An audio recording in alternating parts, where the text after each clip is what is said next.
Good afternoon, ladies and gentlemen, and welcome to another segment of Asaph Cafe. I am Asaph Adonai, your host, and this is the cafe here. And then we have Patty Reed, who is our veteran guest, but she's also the co-host, and she had been gone for a while, so we're glad to have her back. And in this version of Asaph Cafe, we have Linda Brooks Curtis sitting here on my left, and then we have Jack Wiegman. Is that how it's pronounced? That's correct. And they're going to be our guest on this edition of Asaph Cafe. And we're going to start off. Oh, we can't forget little Pee Wee here. I don't know if you can see him on camera, but he's like relaxed here. So I'm sorry, she. So we're going to start out with our traditional Burt Bacharach's "This Guy's in Love with You," which is our theme song.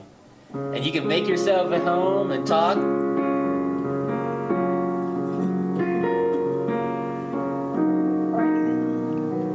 So Patty, how have you been? I haven't seen you in a while.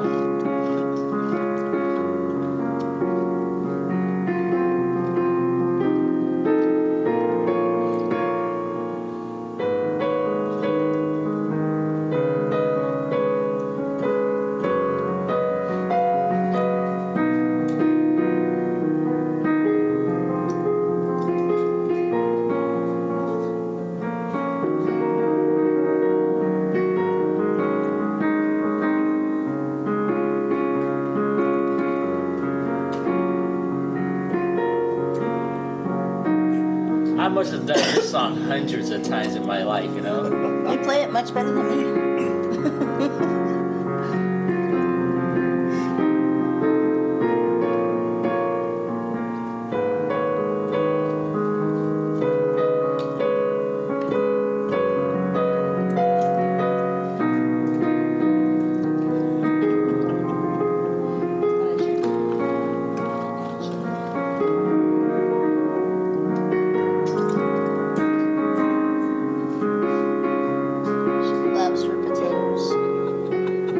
Nothing wrong with that. She loves her potatoes. I never get to hog the fries to myself. She's a fry girl. There we go. It's all the vitamins. Yeah? Yeah. She's so hungry, she's annoying.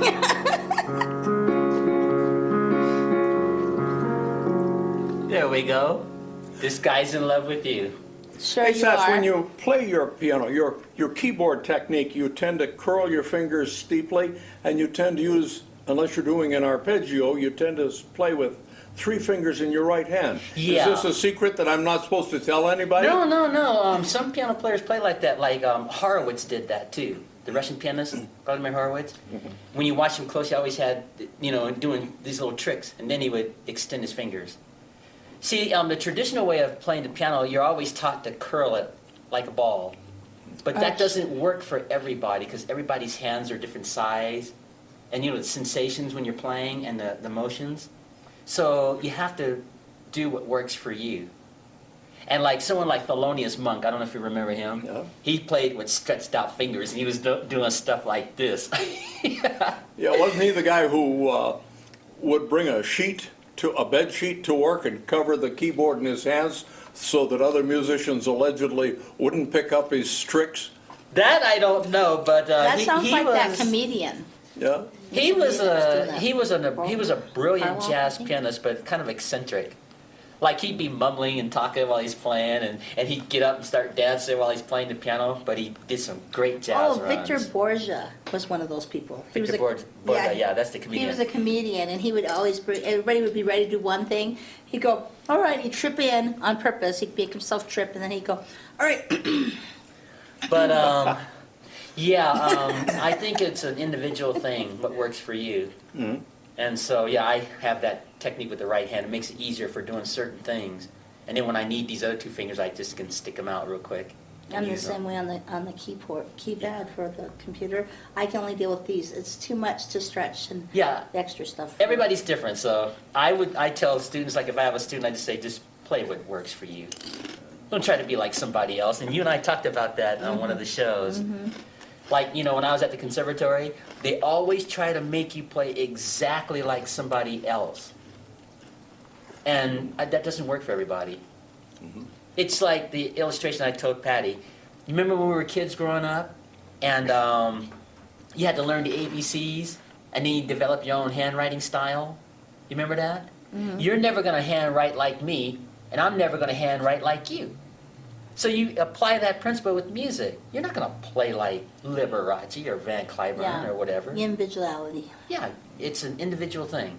So whatever fingerings work for you, it works. And that's the way it should be, instead of trying to be like someone else. Because you'll frustrate yourself trying to handwrite like somebody else. Think Well, about that. It's like a kitchen full of chefs. Each one of them's got their amount that they want to put in, but they'll make the Mm-hmm. same dish, but some will have stronger tastes and some will have weaker tastes. It just Right. depends on the person. So it's an individual thing. You learn the ABCs of music just like you learn the ABCs of writing. You develop your style. And then you become Van Cliburn or Liberace when you have your own style. See? Instead of trying to be like them or handwrite like me. You'll be trying forever trying to handwrite like me. Doesn't work. Or vice versa. So Unless, unless you work the internet and want to be that person, then that's another thing. that's it. Well, let's have some fun here. I'm going to play a portion of Madame Butterfly, my version of it, from One Fine Day. Oh, okay.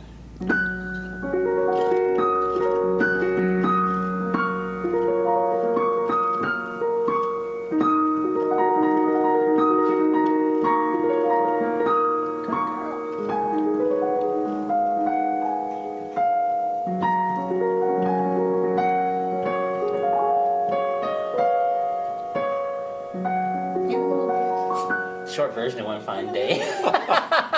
And then the little bit. But instead of playing the traditional classical music, which I can do, by the way, which I'll demonstrate, I like to take popular songs and make them sound classical. I was trained to do that.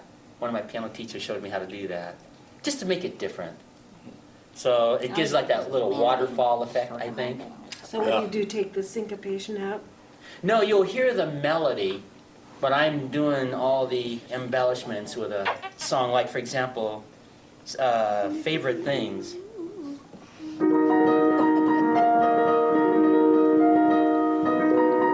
See?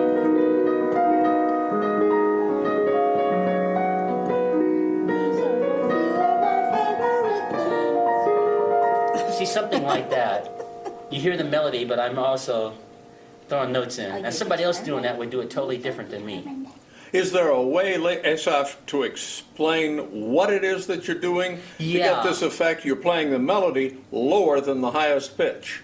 Well, I accent the melody, the part that goes like this, so you can hear the melody. And then when I throw in the chords and things, I do that underneath the melody so that you can hear it. So it'll sound, see? Waterfall arpeggios. Yeah, I call it a waterfall effect. But I trained for a whole year to be able to do that.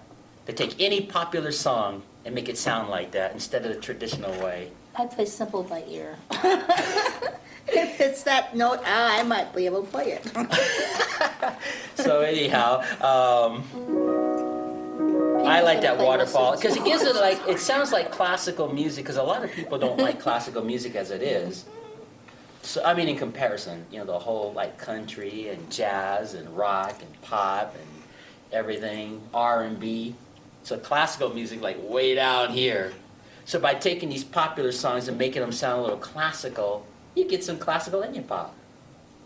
That's my approach to music anyway. Here's the with pop. popular music. So I'll do that again.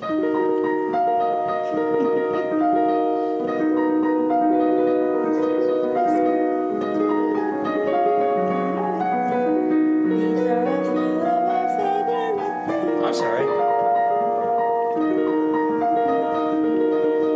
Did you know it's the 50th anniversary of Sound of Music? I did not know that. Lady Gaga did a tribute for Julie Andrews I saw on that. the Academy Awards. She's trying to go all classical now because she's been around 20 minutes. I simply remember my favorite things, and then it'll feel so bad. Yeah, I was He gonna, does that when I sing. the surprise talk I was gonna talk to you about was Lady Gaga. She did a great job on that tribute to Julie Andrews. She's Did you trying see to I that? heard it was surprisingly tasteful. It was very classy. I was so impressed. She came out with this beautiful gown. Yeah, And Tony's then- been and- training her. Yeah, I think so. And there was this like string orchestra in the background, like all Hollywood, like. And she comes out, the hills are alive, like the sound of the music, however that goes. I don't sing, but. Well, I know, I noticed that when I watched the concert between Tony Bennett and Lady Gaga on PBS, I think there was a few dresses that brought him back to life, you know, because she had some interesting ones with the low cut and stuff like that, and the one, that poor guy won't need any chair at all. Yeah, but she did a great job doing those songs, those medley of all those She songs. really likes doing it, you know, he had to shape her up and train her a little bit. She's of another generation, so she needed a little bit of. Well, everybody has to do, well, most celebrities feel they have to do outrageous things to get attention, Yeah, to get where they need to go career-wise, and then they can cut back. yeah. Yeah, it's been like that since I was coming up. It's always been like that. I seen her interview a while back. She had her own special on I think it was CBS. And so she got asked what got her started to want to be a singer. And she tried Juilliard Arts and it wasn't her thing. And her mom passed out when she found out she quit and stuff. And so then some friends of hers got her a concert and everybody was so busy talking and everything, she felt like she was being ignored while she played. She actually stripped down nude and said, "Now do I have your attention?" And she played in the nude. This was in New York, of course, where peculiar people can be. And that's what got her to be so bold from there and continue to be bold and outrageous at times to get the attention. And that's why she does the theme and dresses in steak and stuff like that, too. Well, when you're like 20 years old, you can get away with that. Yeah. on If she some- were like 40 or 50, it wouldn't work. Remember we were talking about Mick Jagger Oh, yeah. keeping the T-shirt on? I want him to walk in here and say, "Hey, you've been doing my song, man." Yeah, well, I'll do a song again. Let's have fun with that. I'll give you a short version of that.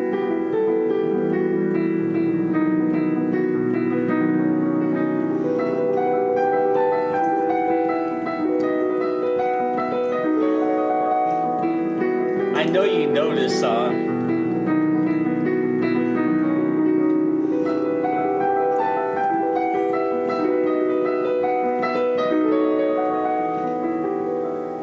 I'll just do a short version of that there. That's enough for the I know it, but I can't put a name to it. There's a song called Painted Black. Mick Jagger and the Rolling Stones.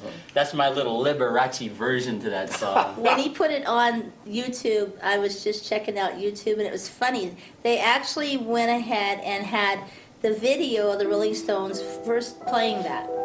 And then they had comparison of him with Mick Jagger and the Rolling Stones for a while, and they were getting so many hits. So I guess I'm in good company, huh? Yeah. So I'm waiting for the Stones to roll on in, you know, because now that they're in their later years, they got some time on their hands. Do you do Dylan? I'm working on Dylan. I've got to figure out how to make that work for the piano. Because see, when you play the piano and you do a song, it has to have a melody that goes all the way through to repeat it. It can't be that rhythmic stopping and talking. If you know what I'm talking about. Yeah. You know how like a singer will sing and they stop and there's no. Well, sometimes it's There's hard no to hear verse if in he understand between. if he's talking or singing, because he like talks and Yeah, and so And to do sings Bob at the same Dylan, time. I have to have one of his songs that has a melody that goes all the way through to repeat it. Like this Painted Black, it has that distinctive melody that goes all the way through. See? All the way through a given song or all the way through a movie? The whole song. It has a melody that goes all the way through to make it possible. And a lot of Bob Dylan's work, you know, he's like singing and talking, and there's no melody when he's stopping or as they're doing rhythmic stuff. kind of like Tom Petty. Yeah, and there's no way to repeat that. So for me to do a Bob Dylan tune, I had to figure out how to make it work.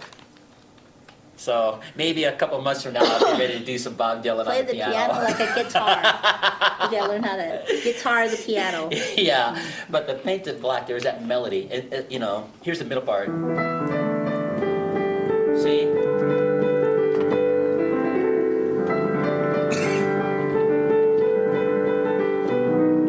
See what I mean? there.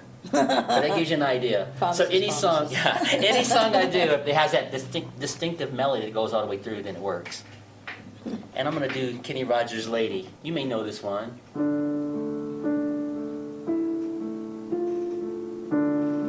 So how's Pee Wee these days? Oh, she's full of spry. She's been keeping up with everybody and everything around the house, including the cats and the birds. The birds are our friend, huh? Yeah, we like the birds.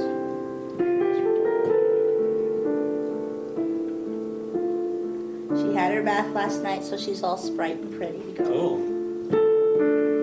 We were determined, huh, baby? Yes, we were. Just determined.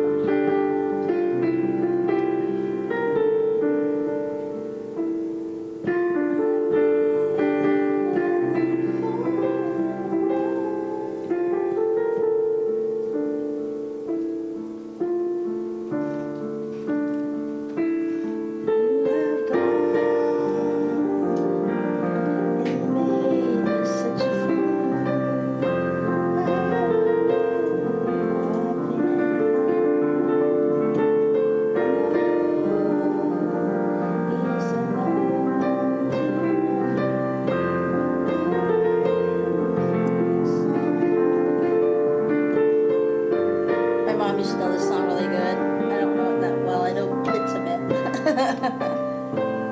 I heard though that Kenny Rogers actually lives up in Greeno Park up in that area.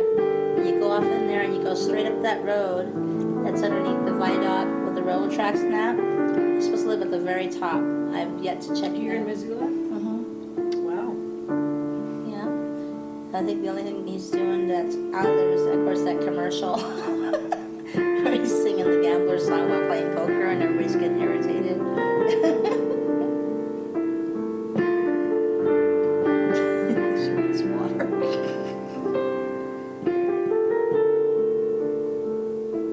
Isn't that a pretty song? Yeah, I like that song. My mom loved that song. You do a very nice version. Why, thank you. That's very kind. I call it my Liberace style. Well, you know, I knew Liberace. Yeah, you mentioned that.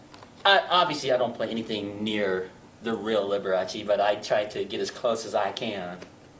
So That's how I how look was at it. he as a person? I mean, he was always flamboyant when he went out and performed. He was very flamboyant on stage and a very warm, personable person. That's what a lot of Offstage. people said about him. And he used to hold parties at his piano-shaped home. Oh, wow. And then on Shirley Avenue in Las Vegas. And he had several very ornate pianos that he used for the show. He would have them move back and forth. But he loved to do the cooking for the entertaining. Yeah, I saw him on himself. Letterman cooking. What kind of cooking did he once. prefer? Gourmet, mainly, yeah. You know, I Seen that think, one. But he would run around and touch your arm and ask how you were and Oh, were that's you enjoying really nice. yourself and if he could do anything to make you enjoy yourself more or whatever. And you're going, me? yeah. Wow. Debbie Reynolds said That's that a good about him thing. too. He was just such a kind individual, just down to earth person. That's It's like really when good. he's in front of the piano, he's Superman, right? When Right, he right. gets away from the piano, he's like Clark Kent, just mild person. That's very really cool though. Yeah, and it's that That's a rarity. cultured persona, Yeah. you know, for the stage. It's very rare because a lot of, like people thought Michael Landon was a really nice person all the time around. Behind the scenes, he was a lot different in personality, and people were really surprised, because he plays, Touched by an Angel and all these heavenly, really nice, Paul Ingalls type of people, that he played in the characters. But some of the staff, once in a while, he was hard on them, and then his wife would have to come in and make him settle down and calm down and be glad that he has people to help him. Well, that works for some people, that rough approach. I don't take that rough approach. One of my teachers was like that. Just that, it's like that R.K. Authoritative. Simmons movie that just came out, where he's that Authoritative, music yeah. teacher in your face. Yeah. That doesn't work for everybody, I don't think. And I don't like to take that approach when I'm dealing with people. I like to keep a relaxed, just calm, down-to-earth approach when I deal with people. I think they appreciate It's that more productive Yeah, in the end, Yeah. I know. because otherwise you create tension. Yeah, well, you can get good results with that tension, but you're tensed when you're doing it. And I just try to shy away from that. I always told my kids, if you get a B and a C, that's great. I don't really want you to be a straight A student. I really don't. There's too much pressure, and there's no such thing as the word perfect. They should have never invented the word because it's some illusion. You'll never have that kind of life on this earth. Humans are not supposed to have that. That's part of our curse, where we can't have everything perfect and everything that way all the time. On the other hand, where would we be without those people who were driven? Yeah, well, you have to have drive, that's for sure. But you never try to do more than you can really do, you know. Work with what you have, and if you can't please everybody, that's okay. That's fine. Perfection can be very, perfectionism can Yeah, be it can be damaging debilitating. to a child, yeah. And it Yeah. can show in their musical arts too. Yeah. You know, 'Cause they get worn might, down. they play so structured, too perfect. They don't have that expression. It's just mechanical, robotic, like people that are in the music world that are like that were trained to be perfect. And Horowitz once said he doesn't want to be perfect. He just wants to play. Yeah, yeah. And that's Well the thing said. too. If you Yeah. follow your passion, you'll probably get a lot further than trying to be pushed into something that you just will never be able to adapt to. It doesn't work Yeah. that way. And I've seen parents are worse when it comes to that sort of thing. When I was 22 years old, I used to play at the Balboa Theater in Los Angeles.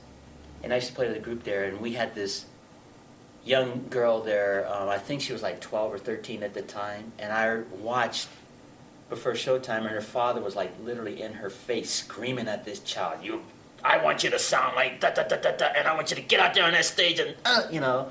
And I felt so sorry for that little girl. And when she walked out there, she did a great job, but you could tell that it's like this girl was doing it, but it's like she was programmed or her heart wasn't in it. Yeah. But she had been so conditioned that she did a good job anyway. And then she probably ran in the backstage and hidden. And I cried, can't take yeah. this anymore. Yeah, Give see, me a I new don't- teacher. Or got an ulcer. I don't think you should push your children Thank into goodness for 7-Up. performing.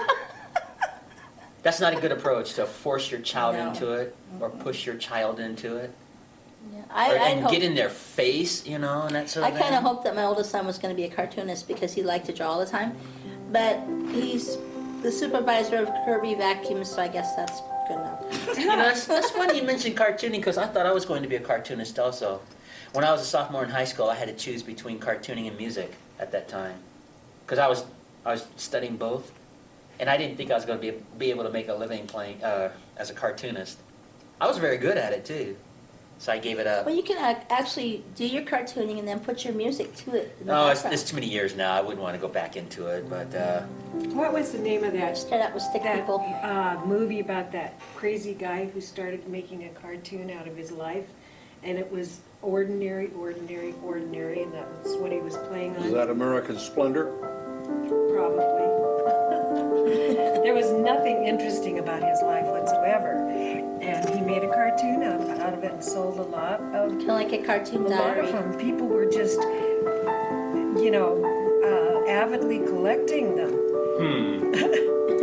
And it wasn't even worth reading. He was on several major television shows and everything. He was on well, you Letterman. know, if you got that gimmick or whatever, and it works, I just say work it. Yeah.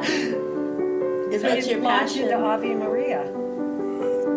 Well, this is called Prelude in C by Johann Sebastian Bach. Is it really? But it sounds like that. It sounds like Ave Maria. There, that little one portion. It Yeah, that's a does, high yeah. soprano voice there to sing that one. My voice recently took that when I started eating crystallized ginger, and I wasn't ready for it, and I was at karaoke, and I've only been able to do like second soprano, first alto, right? And all of a sudden when I was singing, and the DJ Tom, he caught my voice went way up there, and I'm going, oh. He goes, you gotta still sing, you're on. You gotta sing. I'm like, I know, I'm catching up with myself. Did I break a glass yet? He goes, what did you do to make your voice better? I said, I tested out ginger. You know, this is so fun. Time really flies. You know, it's been 30 minutes already. We haven't been Wow. here. No, we're still shooting. I'm just saying how time We'll flies. get when you do this. rescheduled. No, we still have time. Well, I always had a very high color insured as soprano. And so when I was relaxed enough and my throat was clear, I could sing notes nobody else. You want to sing a tune real quick? Did you ever break a glass? No, no. Of course, there wasn't a glass involved. No. that helps. I could, but I add that at the end, so instead of playing. Now, the this chord. was Prelude in C, Yes, sir. Offenbach? Yeah, No, by Bach. By Bach. Johann Oh, Sebastian. Bach, Yeah. okay. That In was- deafness, I don't get everything. Yeah, that's called Prelude in C. It kind But of what sounds is like Prelude in C sharp minor? Oh, that's the Rachmaninoff piece. That's the one that goes like this. I won't do the whole thing because it'd be too hard to do it on this kind of a piano. This is Prelude in C sharp minor. Rachmaninoff.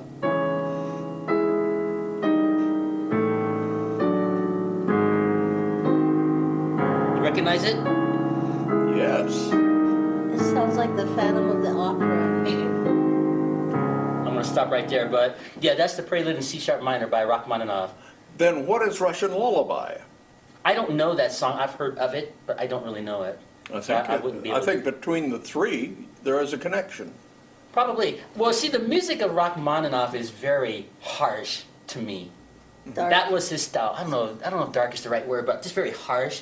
So if you're in a piano bar, I don't think you're going to want to hear that when you got a cocktail in your hand and you're trying to romance someone. Especially when you get to that middle part that goes like this. I haven't done it in a while. Something like that. You know that middle part there? You'd get straight A's in the piano bars I've been to. My point is, you would probably want to hear something more like this. I think you know this song. Yes. I've heard of that song. Claire de Lune. Uh-huh. That's Beautiful chord. You know, that kind of stuff, so. So why do I keep hearing Chopin in my head? Maybe because you're thinking Chopin. Well, let's have fun with Chopin. Maybe that's it. Oh, I know this too. This is the Prelude in E minor. Sounds like something in a movie, you know? Yeah, like the dilemma scene where they're deciding what they're going to do.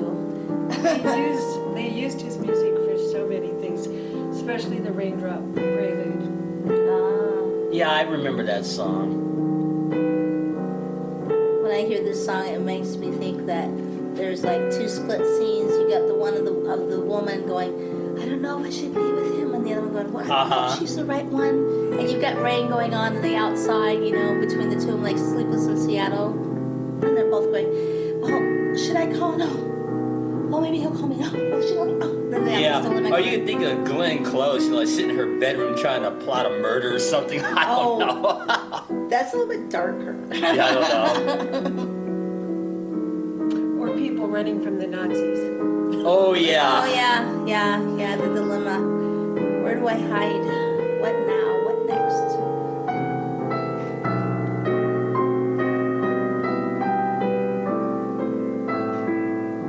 I've seen that movie about Beethoven. Oh my god, I didn't realize he was like that, really. Like what?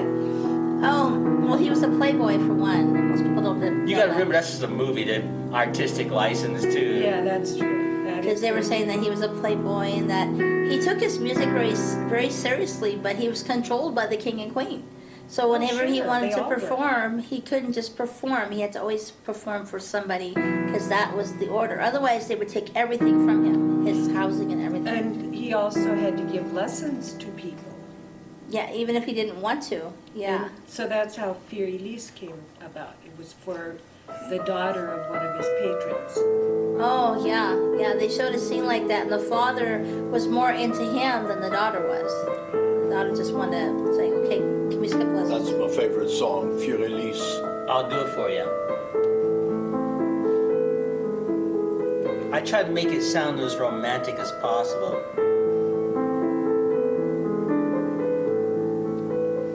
My grandniece is named Elise Aw, after that. oh, that's Actually, you 5 grandsons. You're ahead of me. Well, I have a grandson and a granddaughter. My boys have all had boys, and I'm etching my daughter on going, come on, you gotta be the one, because nobody else has done it yet. You gotta be the one that has the first granddaughter, you know. I thought my second oldest actually finally had a baby girl. No, he's got this little joke about him that if you put a baby on a blanket, it'll make mom assume, and it worked. He put the baby boy on a pink blanket. I ran around telling people, I felt so foolish, just telling people, oh, I got a baby girl, finally, a baby granddaughter. Woo. Brandon goes, no. I said, well, parenting must have really done you a good deal. You went from dishwater blonde to brown hair, and then he got me off Facebook. He's kind of mad at me now. Well, my sister only had one boy. I mean, she just had one child, a boy, and I had one child, a boy. He was a redhead, and his son is a redhead. Aw. My oldest son, he got the curse. He has 3 boys. And the first one looks just like me, hair and everything. He thinks by keeping the hair short a little bit, that'll stop it. And I'm like, that's okay, Brian. When you don't want to talk to me, you still are. Karma's a beautiful thing at times. But, you know, of course, the other tragedy was regarding control by nobles and aristocrats and money is the tragic story of Mozart. Yeah. You know, because there was a lot to that child if he hadn't been so Gifted. constricted. Yeah, His Mozart ending was was, not good. from what I understand in history, he wanted to reach the common man instead of just playing for the nobles. Well, that's and why stuff. he did the later musicals. When he freed himself from patronage and he was being paid as a, Kind of like a musical servant. well, no, just he was, what do you call it? Just like a customer. He had paying audiences. And that's when he made his very finest and most original things. Yeah, like Jack a symphony. Yeah, but he wanted to do for the, play for the common man, so. Consumerism, yeah. I was really surprised He did. of what he died of. According to the movie, he died of alcoholism because of the pressures got to him too much. Well, that was And he went something into that debt. kept him going. That was something, he was driven, might have been psychological as well. 'Cause He always actually had felt the somebody pressure help of him at his the father. end. His last score that he created was from a former admirer that was also kind of like a music teacher to him, a mentor. And he was so drained and everything, but his mind kept going and kept racing. So this guy goes, do you want me to help you to write your last piece? He goes, please do. And then shortly after that, that was it. He died. Yeah. Well, according to the movie, Yeah. his competitor, the Italian competitor, Yeah. was very jealous and plotted against And wanted to him. be like him. And plotted against him and did some things that, some dirty tricks to keep him from achieving. He probably put something in the. That's interesting that you say that, because, there's an old saying, whenever you want to accomplish something or try to achieve something, there's always going to be someone to try to stop it. I've experienced that too, and I'm not even famous. Right. Yeah, You have it to kind of happens. expect that, That's why I used to tell people, have 2 plans for 1 plan. But now you have to have 4 plans for 1 plan, because you have to anticipate when you have a gift of jealousy and controversy and these things, because a lot of Yeah. people they don't understand how some people can have gifts and they don't.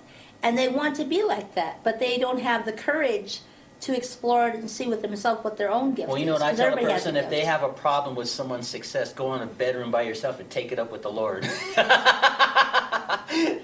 And I think you might get humbled, because the truth is some people have gifts in different areas like music, sports, whatever. And if somebody's better than you, because there's always going to be someone better than you, That's you can't for take sure. that personal. And that's what Thomas Jefferson said. You cannot take that Every personal. day, in every way, I meet someone who is better than I. Yeah.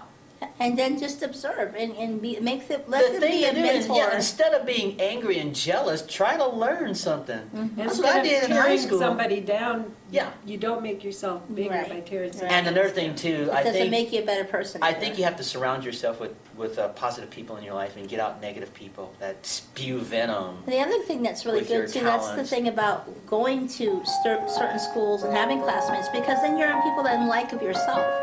You know, if you go to an art course, they want to draw too, so take turns. You know, draw pictures for each other. You know, and be a giver more than a taker, and you might get that much more. You know, because you have So to what does observe, this be have to do with observant. Mona Lisa? Nothing just came to mind. I just decided to I play have it. that, I have what I call an internal iPod. Mm-hmm. And I'll hear certain music or Oh, I certain do that. songs Yeah.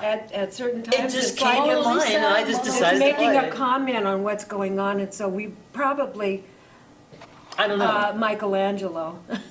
but no, And really, the I envy lived- that he felt, especially with that, what was that family? The Medici family.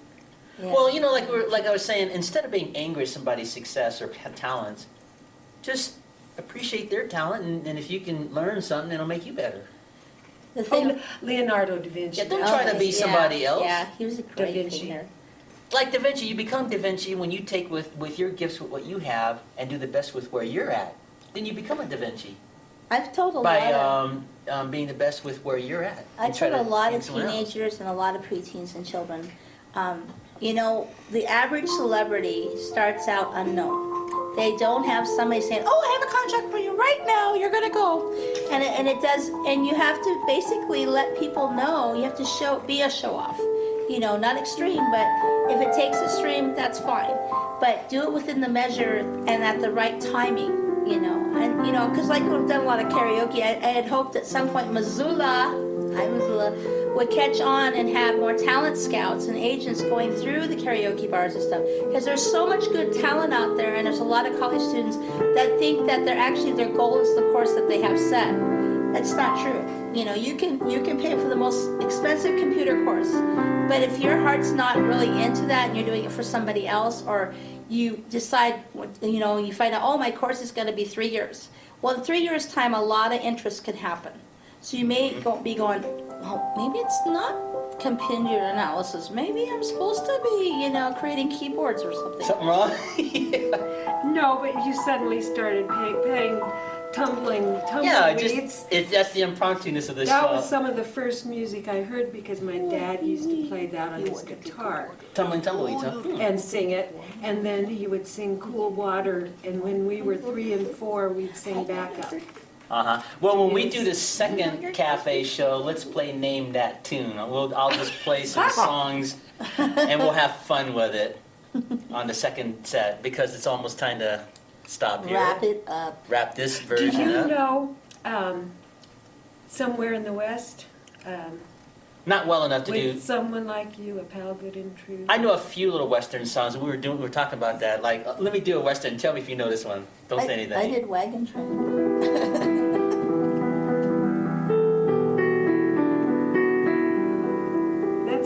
Isn't that a television show theme? Mm-hmm. You recognize it? I'll do it again. I didn't identify it, did you? No. I couldn't guess it at first either. Fits. But it's not Paladin, it's not Smoke. That's the Virginian. Not Smoke. Oh, That's the theme to the Virginian. Do you remember that? I'll do it again. You'll probably recognize Of now. course now. I couldn't get it either. It's not even on VTV. I'm sorry. I'm sorry. It's been a while since I've done it. Let me do it again. I didn't like that. That's better.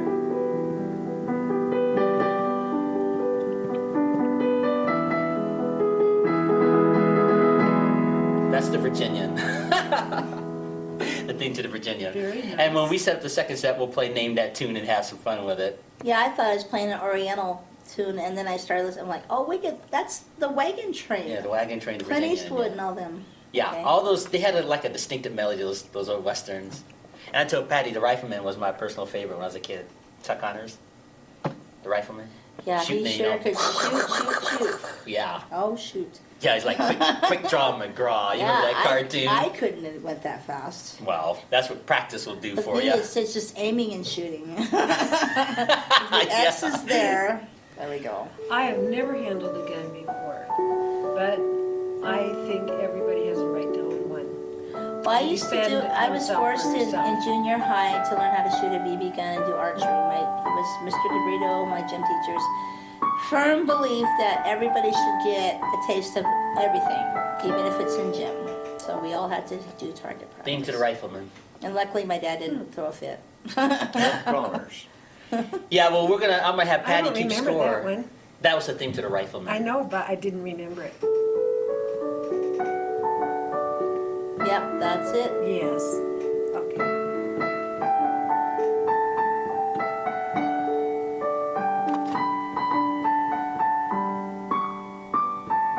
I was really surprised that a lot of the Western themes had words to them. I didn't, like until I heard Lauren Green singing Bonanza. I think what didn't they know did- there was words to it. I thought it think was just music. I think those were just added on later. Okay, for the because sake of the song. a lot of them were just music, and that's what I thought. It's just like the Cacciatore and Saber dance. There's no words to that, but then when the Andrews sisters did it, there were words that were put on it. The song that goes. Let's see if I can remember. After Effects.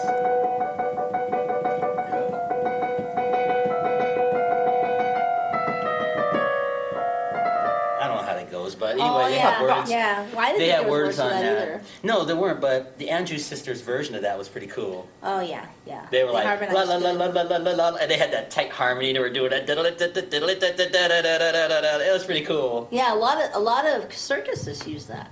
Yeah, so that's what I think they do is they So add you're not words the to certain circus songs time. later for the sake of the song or the entertainer that's going to do their version of it. Mm-hmm. And I was a big fan of the Andrews sisters.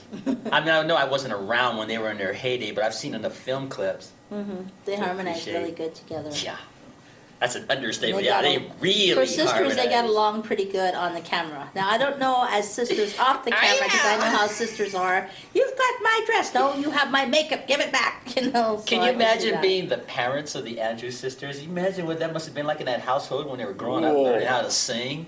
Well, it's probably cool until they got to be teenagers. Then, Yeah. well, you know. I'm a better singer than you are. I should be doing the lead. Well, I'm better looking than I'm you. the oldest one, though. I don't know. We'll never know. We weren't there, but they did leave the world some great music. There was a lot of that type of infighting with the Supremes too. I can believe that. Oh yeah, yeah, I believe that. The others couldn't figure out why Diana was made the lead. Well, somebody has to be the lead, so Well, she people showed shouldn't off take the that best. personal. She was independent. Maybe Very- Barry Gordy chose her because he thought she was the right person to be the lead for that group. I don't know. We weren't there. We'll never know. But people shouldn't, like we were talking about earlier, they shouldn't take things personal. There are some bands though where everybody wants to be the leader.